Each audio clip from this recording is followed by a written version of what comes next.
ओम नमः शिवाय। हर हर महादेव। दोस्तों, जैसा कि आप सभी लोग जानते हैं कि 19 फरवरी 2026 यानी गुरुवार को पड़ रही है फाल्गुन महीने की द्वितीय तिथि।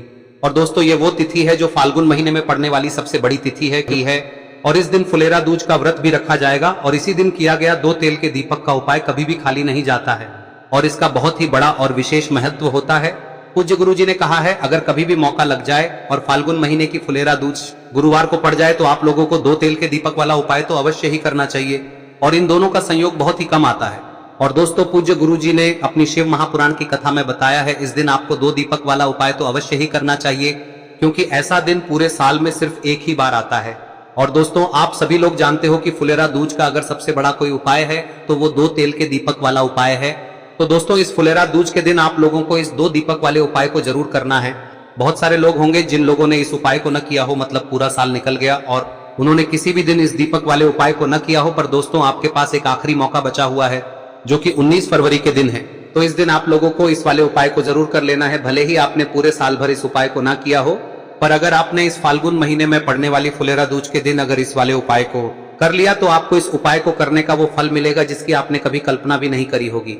इसीलिए आप लोग इस वाले उपाय को एक बार जरूर कर लेना ताकि आप लोगों के हाथ से यह मौका ना जा सके और आपको इस उपाय को करने का फल मिल सके। दोस्तों, यह उपाय पंडित जी ने अपनी अभी की ही शिव महापुराण की कथा में बताया है, जिस उपाय को आज हम आपको बहुत अच्छे से समझाने वाले हैं। इस वीडियो को देखने के बाद इस उपाय को समझने के लिए आपको कोई और वीडियो को देखने की जरूरत नहीं पड़ेगी। तो चलिए दोस्तों, उपाय को शुरू करते हैं। देखिए, यह इस फाल्गुन महीने के गुरुवार के दिन यह इतना खास होता है, इतना महत्वपूर्ण होता है। देखा गया है कभी कभी बड़े बड़े पूजा पाठ अनुष्ठान से जो मनोकामना पूर्ण नहीं होते, वो इस फाल्गुन महीने के फुलेरा दूज के दिन एक छोटे से उपाय करने से ही आपकी मनोकामना पूर्ण हो जाती है। और बहुत सारे लोगों ने इस उपाय को किया भी है और उनको इस उपाय को करने का फल भी जरूर मिला है।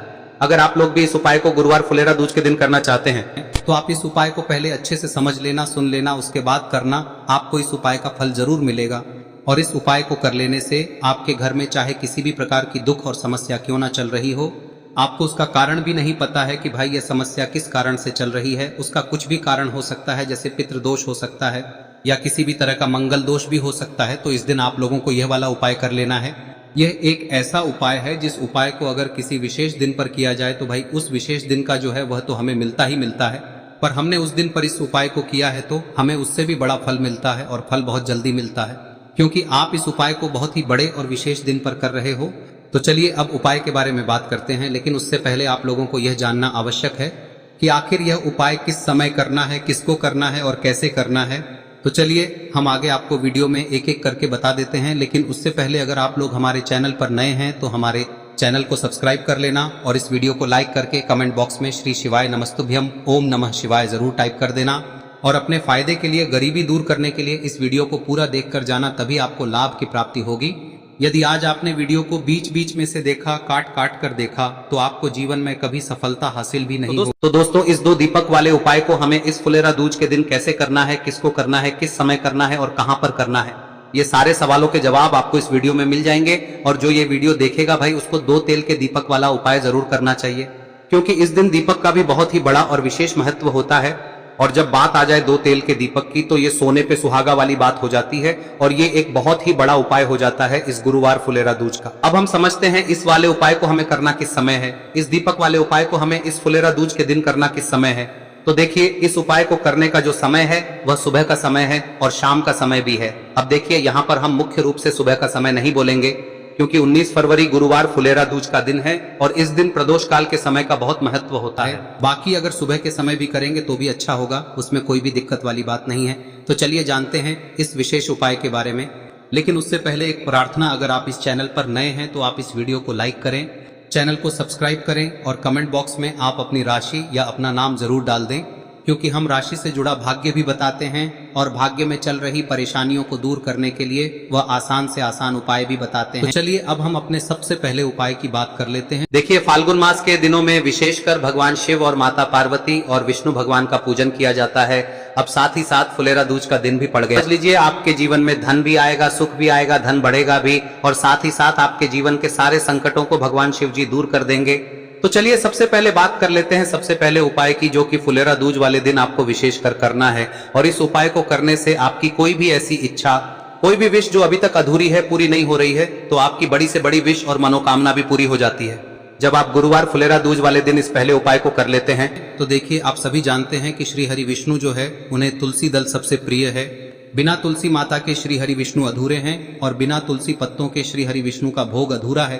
अब श्री हरि विष्णु को प्रसन्न करके आप अपनी किसी भी मनोकामना को पूरा कर सकते हैं, क्योंकि श्री हरि विष्णु प्रसन्न हो गए तो आपकी कोई भी विश और इच्छा मनोकामना अधूरी नहीं रहेंगी। तो आपको तुलसी के 5 पत्ते लेने हैं। अब ये 5 तुलसी के पत्ते जो आपने लिए हैं, ये 5 तुलसी के पत्ते आपको श्री हरि विष्णु को अर्पित करने हैं। अपने घर के मंदिर में ही ठीक है, ऐसा आपको करना है। आपके घर में श्री हरि विष्णु की कोई मूर्ति है, प्रतिमा है, वहां पर यह 5 तुलसी के पत्ते आप रखें और साथ ही साथ एक देसी घी का दीपक गोल बाती का आपको लगाना है और ओम नमो भगवते वासुदेवाय नमः इस मंत्र का आपको 11 बार जप करना है। देखो मंत्र कौन सा है, ओम नमो भगवते वासुदेवाय नमः, और फिर श्री हरि विष्णु से अपनी विश, अपनी इच्छा, अपनी मनोकामना कह देना और फिर देखना आपकी विश और इच्छा, जो भी आपकी मनोकामना है, जो भी अपने जीवन में आपको चाहिए। अगर निर्धनता बहुत है, आप अपने घर से गरीबी को दूर करना चाहते हैं, या फिर धन आपका बढ़ता नहीं है, आप चाहते हैं कि आपका धन बढ़े, या फिर आपके घर में फिजूल खर्ची बहुत होती है, पैसा आपके पास नहीं रुकता है, आप चाहते हैं कि पैसा आपके पास रुके, या फिर घर में कोई व्यक्ति ऐसा है जो बहुत बीमार रहता है, या फिर किसी का विवाह नहीं हो पा रहा है, तो जो भी आपकी इच्छा है, जो भी आपके विश है, बस एक बार श्री हरि विष्णु से कह दें। दिन है, साथ ही 7 साल का सबसे बड़ा दिन है। यह दिन इतना उत्तम है कि जो आप श्री हरि विष्णु से मांग लेंगे, जो उनसे कह देंगे, वह आपकी विश, आपकी मनोकामना को बहुत जल्दी पूरा कर देंगे। तो यह पहला उपाय है। चलिए बात करते हैं दूसरे उपाय की। देखो, यदि आपके जीवन में आर्थिक संकट बहुत अधिक हो रहे हैं, धन की समस्या लगातार जीवन में बनी हुई है, एक एक रुपयों को प्राप्त करने के लिए आपको बहुत अधिक मेहनत कर रहे हैं, तो आज रात्रि में सोने से पहले आपको हो यह चमत्कारी दीपक का उपाय अवश्य करना है। या फिर यदि आपका जो व्यापार है, बिजनेस है, दुकान है, वह अच्छे से नहीं चल पा रही है, तो आज रात्रि में इस विशेष दीपक का उपाय आपको अवश्य करना चाहिए। देखो दोस्तों, दीपक हमारे घर में सभी नकारात्मक शक्ति को बाहर करता है। यह उपाय आपको साल में केवल 1 बार करने का ही मौका मिलता है। देखिए, इस उपाय के लिए आपको तुलसी जी की जो सूखी लकड़ी होती है उसे ले लेना है। देखिए दोस्तों, यदि आपके पास पुरानी तुलसी जी की लकड़ी है तो उसे आप ले सकते हैं, और यदि आपके घर में तुलसी जी जो लकड़ी है वह सूखी हुई है तो उसकी लकड़ी आप तोड़ के इस्तेमाल कर सकते हैं। लेकिन आपको ध्यान रखना है कि सूर्यास्त से पहले पहले ही आपको ये जो तुलसी जी की लकड़ी है इसे अवश्य ही तोड़ लेना है। तो इस उपाय के लिए आपको सबसे पहले तो एक मिट्टी का दीपक लेना होगा, चाहे तो आटे का दीपक भी ले सके, क्योंकि आटे का दीपक सभी दीपक में सर्वोत्तम माना गया है। इस दीपक के अंदर आपको शुद्ध घी का प्रयोग करना होगा, और इससे दीपक के अंदर आपने जो तुलसी जी की लकड़ी ली है उसे भी रख देना है। लेकिन ये जो तुलसी जी की लकड़ी है, इसमें आपको चारों तरफ अच्छे से घी लगा लेना है। देखिए, गुरुजी ने बताया है कि जो तुलसी जी की लकड़ी है, यदि आप उपाय करते हैं और बहुत ही शीघ्रता से जल जाती है, तो इसके लिए आपको एक कार्य करना है। आपको थोड़ी सी रुई ले लेनी है और उस रुई को आपने जो तुलसी जी की लकड़ी ली है उस पर अच्छे से चारों तरफ लपेट देनी है। तुलसी जी की लकड़ी के ऊपर रुई लपेटने के बाद इसे आपको पूरा घी के अंदर डुबो लेना है। अब इसे आपको बाती के रूप में प्रयोग करना है। अब दोस्तों, इस दीपक को आपको प्रज्वलित कहां करना है? तो इस दीपक को आपको या तो भगवान विष्णु के सामने प्रज्वलित करना होगा, या फिर आपको भगवान श्री राम के सामने प्रज्वलित करना होगा, या फिर भगवान कृष्ण के सामने, यानी कि भगवान विष्णु के जो भी अवतार हैं उनके सामने आप ये दीपक प्रज्वलित कर सकते हैं। या फिर आप इस दीपक को माता तुलसी जी के सामने भी प्रज्वलित कर सकते हैं। पूज्य गुरु जी ने बताया है कि जो भी व्यक्ति इस प्रकार से तुलसी जी की डंडी से या दीपदान कर देता है, उसके जीवन में कभी भी धन की समस्या नहीं होती है। इसीलिए आपको ये पूरे साल में केवल 1 बार ही मौका मिलता है। इस उपाय को करके देखना, आपकी सभी इच्छाएं जरूर पूर्ण होंगी। ये जो उपाय है रात्रि में सोने से पहले करना है। अब बताते हैं तुलसी के गमले में आपको वह कौन सी चीज डालनी है जिस उपाय को करने से आप अपने जीवन में महाधनी बन जाएंगे। इतना धन आपको मिलेगा कि कभी भी आपके धन में कमी नहीं आएगी, कभी भी आपका धन बर्बाद नहीं होगा। आपके पैसे की बर्बादी बिल्कुल आपके जीवन से रुक जाएगी। और जो लोग कहते हैं कि घर में पैसा तो आता है, पैसा रुकता नहीं है और पैसा बढ़ता नहीं है, वृद्धि नहीं हो रही है, उन्हें भी विशेष यह तीसरा दिन जरूर करना चाहिए। तो देखिए, पहले ही आपको बता दिया कि श्री हरि विष्णु की पूजा और उनका भोग श्री मतलब तुलसी मैया के बिना अधूरा है ना। और तुलसी मैया जो है वह श्री हरि विष्णु के बिना अधूरी है। तो देखिए, जब भी आप तुलसी का कोई उपाय करेंगे तो सीधे सीधे आप श्री हरि विष्णु को प्रसन्न कर लेते हैं। अब व्यक्ति को, यानी जो भी व्यक्ति है, किस व्यक्ति को कितना धन देना है, यह श्री हरि विष्णु के हाथ में होता है। धन देने का काम माँ लक्ष्मी करती है, जो कि माँ तुलसी का ही एक रूप है। माँ तुलसी जो है यह माता लक्ष्मी का ही स्वरूप है ना। तो आपको करना क्या है, आपको लेनी है यहाँ पर हल्दी पिसी हुई, जो कि श्री हरि विष्णु से जुड़ी हुई है, आपके गुरु गृह से जुड़ी हुई है, आपकी कुंडली में गुरु को मजबूत करती है, सुख सौभाग्य को खींचने का काम करती है, धन को बढ़ाने का काम करती है। तो एक चुटकी पिसी हुई हल्दी आपको लेनी है और यह पिसी हुई सूखी हल्दी ही आपको अपने गमले में, तुलसी का पौधा जिस गमले में लगा है उसमें अच्छे से इस हल्दी को डालना है, ठीक है ना। और ओम नमो भगवते वासुदेवाय नमः इस मंत्र का जाप करना है। कितनी बार? कम से कम 11 बार जाप करना है। ओम नमो भगवते वासुदेवाय नमः इस मंत्र का जाप करते रहना है और हल्के हल्के से तुलसी के पौधे में आपको पूरे गमले में पीसी हुई हल्दी का छिड़काव करना है।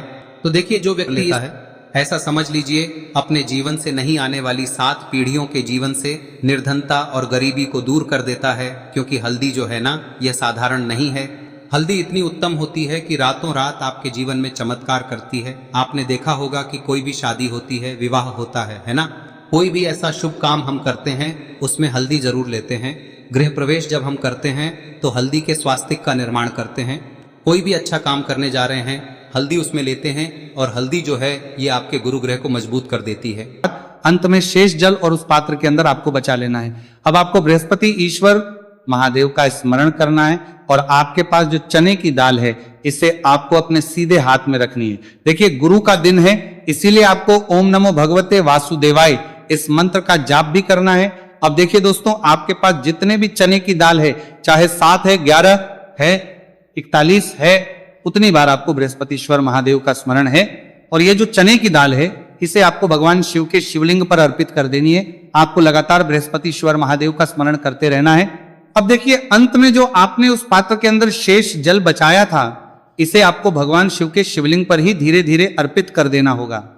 श्री शिवाय नमस्तु भयम इस मंत्र का जाप करते हुए यह उपाय करने मात्र से आपका जो भाग्य है वह स्वर्ण के समान चमकने लगता है। आपके से जो भी दुर्भाग्य है वो दूर होता है। तो इस प्रकार से आपको यह उपाय कर लेना है। यह उपाय आप सुबह से लेकर के शाम तक किसी भी समय में कर सकते हैं।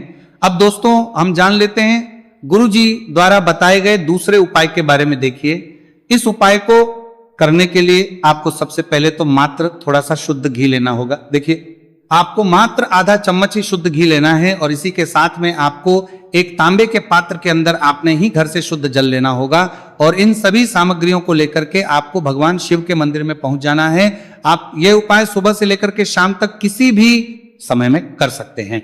देखिए, सबसे पहले तो आपके पास जो एक लोटा शुद्ध जल है इसे आपको धीरे धीरे शिवलिंग पर अर्पित कर देना है। श्री शिवाय नमस्तु भयम इस मंत्र का जाप करते हुए और बृहस्पतिश्वर महादेव का मन में स्मरण करते हुए। अब देखिए दोस्तों, आपके हाथ की जो अंगूठे के पास वाली उंगली होती है, तर्जनी उंगली, उसमें आपको ये शुद्ध घी लेना है और इस उंगली से आपको शिवलिंग पर जहां माता अशोक सुंदरी का स्थान होता है वहां पर आपको इस घी से अच्छे से लेपन करना है। यानी कि माता अशक्त सुंदरी वाले स्थान पर आपको अच्छे से घी का लेपन कर देना है। और आपकी जो भी मनोकामना है, चाहे आप अपने जीवन से दुर्भाग्य को दूर करने के लिए यह उपाय कर रहे हैं, जीवन सौभाग्य की प्राप्ति के लिए आपकी कोई मनोकामना हो, विवाह के लिए आपकी किसी भी प्रकार की कामना हो, जिस भी प्रकार की आपकी कामना है उसे परिपूर्ण करने के लिए आपको कोई प्रार्थना करनी है और इस घी का लेपन आपको माता अशोक सुंदरी वाले स्थान पर करने में जीवन देना है। अब दोस्तों, इस घी वाली उंगली को आपको कहीं भी साफ नहीं करना है, कहीं भी नहीं पहुंचना है। सीधे आपको अपने घर लेकर के आना है और इस घी की जो पहली बिंदी इसे आपको अपने मुख्य द्वार पर लगा देनी है। और इस घी की बिंदी आप अपने घर में जहां भी आप पोरिया है, धन रखते हैं, वहां पर भी लगा सकते हैं। आपके घर में जहां कहीं भी रसोई घर है वहां पर भी आप इस घी की बिंदी को लगा सकते हैं। तो 3 जगह आप इस घी की बिंदी को लगा सकते हैं। आपके घर में कभी भी अन्न और धन की कमी नहीं होगी और आपके घर में जो भी क्लेश होगा वह भी समाप्त हो जाएगा। तो इस प्रकार से आपको दुर्भाग्य को दूर के लिए दूसरा उपाय करना है। तो चलिए दोस्तों, अब हम जान लेते हैं तीसरे विशेष और अंतिम उपाय के बारे में। देखिए, यह उपाय भी बहुत ही खास है। विशेषकर आपके भाग्य को उदय करने के लिए यह उपाय भी बृहस्पति शवर महादेव का ही होने वाला है। और विशेषकर आपको यह उपाय भी गुरुवार फुलेरा दूज के दिन ही करना है। देखिए, इस उपाय को करने के लिए आपको सबसे पहले तो एक प्यारी सी और सुंदर सी बेलपत्र लेनी होगी। बेलपत्र लेते समय ध्यान रखें कि यह कहीं से भी कटी फटी खंडित नहीं होनी चाहिए। यदि आपको बेलपत्र नहीं मिल पाती है तो आप शिवलिंग पर चढ़ी हुई बेलपत्र को पुनः शुद्ध जल से धो करके उसका उपयोग कर सकते हैं। इसी के साथ में आपको एक तांबे के पात्र के अंदर शुद्ध जल लेना होगा और इसी के साथ में आपको आधा चम्मच या फिर उससे भी कम शहद लेना होगा। अब दोस्तों, मात्र ये तीनों ही सामग्रियां लेकर के आपको पहुंचना है भगवान शिव के मंदिर में। मंदिर पहुंच पाने के बाद आप सभी को पता है कि बेलपत्र में 3 पत्तियां होती हैं और बेलपत्र की जो ये तीनों पत्तियां जिस डंडी से जुड़ी हुई होती हैं, उस डंडी पर आपको अपने सीधे हाथ की चींटी उंगली के जो पास वाली उंगली होती है, नामिका उंगली, उससे एक बिंदी लगानी है। यानी कि तीनों पत्तियों को जोड़ने वाली जो डंडी है, केवल उसी पर आपको शहद लगानी है। इसके बाद आपको ये जो बेलपत्र है, इससे महादेव शिवलिंग पर अर्पित कर देनी है। श्री शिवाय नमस्तु भयम, इस मंत्र का जाप करते हुए देखिए, बेलपत्र की जो चिकनी साइड है वह शिवलिंग से स्पर्श होगी और इसकी जो डंडी है वह जलाधारी की ओर रहेगी। इस प्रकार से आपको यह बेलपत्री शिवलिंग पर अर्पित करनी है। अब दोस्तों, अंत में जो आपके पास 1 लोटा शुद्ध जल है, इसे आपको धीरे धीरे शिवलिंग पर अर्पित करना है। श्री शिवाय नमस्तु भयम, इस मंत्र का लगातार करते हुए देखिए, ये जल आपको एक विशेष प्रकार से समर्पित करना है। यानी कि ये जल आपको 7 बार में समर्पित करना है। यानी कि थोड़ा सा जल आपको समर्पित करना है, फिर आपको थोड़ी देर रुकना है, फिर आपको थोड़ा सा जल समर्पित करना है, फिर आपको थोड़ा रुकना है। इस प्रकार से आपको थोड़ा थोड़ा जल 7 बार में शिवलिंग पर और करना है। इस प्रकार से आपको 1 लोटे जल से ही यह जल समर्पित करना है, लेकिन को थोड़ा थोड़ा जल करके 7 बार में शिवलिंग पर यह जल अर्पित करना है। और आपको लगातार बृहस्पतिश्वर महादेव का स्मरण करते रहना है। देखिए, जैसे ही यह जल शिवलिंग से होकर के जलाधारी की ओर बह करके आएगा, तो इस जल को आपको अपने सीधे हाथ में लेना है और इस जल का छिड़काव आपको अपने पूरे शरीर पर कर लेना है। बृहस्पति शवर महादेव का मन में स्मरण करते हुए ये जो उपाय है, आपके भाग्य का उदय करता और आपके जीवन से दुर्भाग्य को दूर करता है। तो बहुत ही आसान सा उपाय है। इस उपाय को भी आप इस गुरुवार की फुलेरा दूज पर करके जरूर देखना, आपको निश्चित ही लाभ होगा। तो दोस्तों,